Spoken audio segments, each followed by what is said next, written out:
రాష్ట్ర మంత్రులు భద్రాద్రి కొత్తగూడెం జిల్లా పాల్వంచలో పర్యటించారు. విచ్చేసిన మంత్రులకు స్థానికులు, అధికారులు ఘనంగా స్వాగతం పలికారు.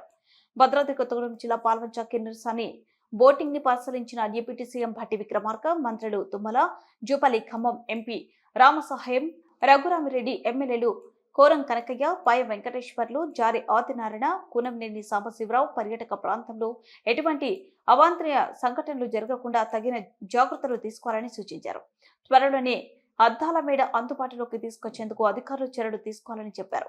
కిన్నెరసాని ప్రాజెక్టు బోర్డు షికారు ప్రాంతాలని పరిశీలించారు. పర్యాటక కేంద్రం రాబోయే రోజుల్లో మరింత అభివృద్ధి జరుగుతుందని పేర్కొన్నారు.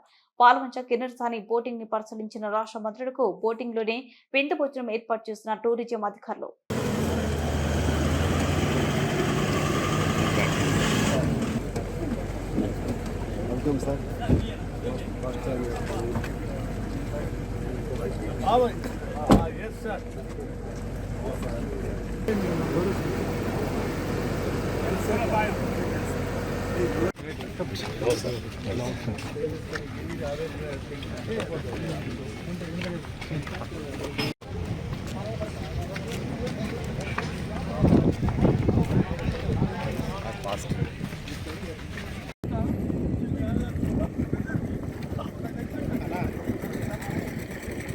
అందరూ వచ్చారు, బోట్ ఎక్కారు, షికారు చేస్తున్నారు.